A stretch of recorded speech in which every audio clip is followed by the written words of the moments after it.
How goes the family? Welcome back to Patterson Properties. Hopefully you guys are having a great and exceptional day. Of course, I'm got the bright light in my eyes, so of course I need my sunglasses to get things going. But anyways, I digress. Today is going to be a simple, to the point conversation. Before I go further, Patterson Properties is basically a wholesaling company where we purchase delinquent tax sales or tax lien properties. We deal with distressed property owners on a regular basis, and we sell the properties as is to investors, other potential home buyers, and things of that nature, right? So with that being said, do the great three free things: like, share, and subscribe. All right, now, there's areas that around the United States of America that may experience real estate crisis, depending on how the economy may shape. We all know that there are some areas within the U.S. that will, have they will have possibly a increase in decline when it comes to real estate issues, and they're already having small pieces of decline when it comes to the real estate market as a whole. According to the article that I read today, although today's housing market is largely hot, because it is, experts are bracing for a new wave of evictions triggered by pandemic-related disruptions that they fear could be the catalyst for a different kind of housing crisis that could rival even the craziest days of the Great Recession back in 2007-8 timeframe. Some American cities are much more vulnerable to the housing downturn than others, according to the new study from Gold Banking Rates. Even though there has been an increase in the housing shortage since the inception of the pandemic, there are still a certain amount of cities, about 40 cities, that could experience a housing crisis, or what I like to call the chickens coming home to roost.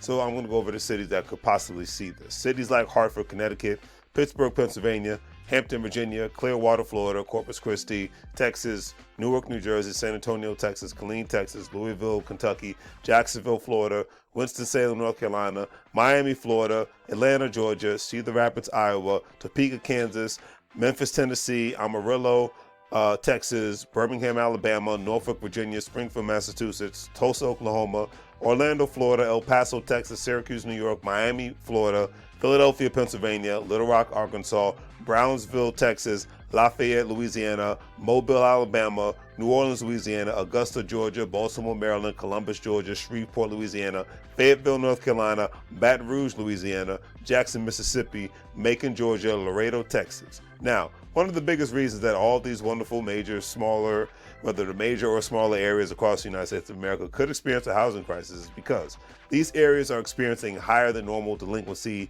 in specific areas and mortgage payments than in most parts of the country. Also, another reason is, in my personal opinion, that actually, could surprise certain people, there's actually home vacancy rates within these areas have increased significantly as well, especially in areas like Fayetteville, North Carolina, Jackson, Mississippi, Syracuse, New York, Springfield, Massachusetts, Topeka, Kansas, and Brownsville, Texas. I'm only saying this because these areas are not considered to be considered in the year 2020 areas to be a multitude of young people wanting to move and start a new life, or even possibly start a business in these areas. Also, vacancies have risen significantly. And when one combines all these significant factors into today's market, one has to conclude that whenever the national eviction ban is actually lifted and states across the country allow landlords to evict tenants, that there could be a significant but huge eviction crisis across the United States of America. I'm just saying. All right. But in reality, no one wants this to happen, but these possibilities, they do exist. And if there isn't any improvements within certain parts of the economy and with the pandemic, either, at the end of the day, we all are hoping for the best, but only time will tell, and we will see what happens at the end of the day, because it's an interesting time to be alive, and it's an interesting time to see what's going on with the real estate market, and we'll just have to be able to go from there, and hopefully things turn out for the better, all right? If you're a crypto investor like myself, you're interested in joining the organization known as Gold Standard Partners, GS Partners, where you have the opportunity to buy cryptocurrency and make money off of it from an affiliate marketing perspective by having others sign up, purchase packages, and you're able to make money off of the crypto purchases and package purchases. All of those descriptions are in the links are in the descriptions below. Also, definitely thank you for the Cash Apps and the PayPals. I always greatly appreciate those donations. It's always greatly appreciated. And like I said, just do the great 3 free things: like, share, and subscribe. Always remember, you can't get fired if you own the company. It's 2021. It's time for you to own something. All right? Take care. And as I always say on my other channel, Larry's Anything Goes LLC, make money moves. You'll live broke like a fool. Take care.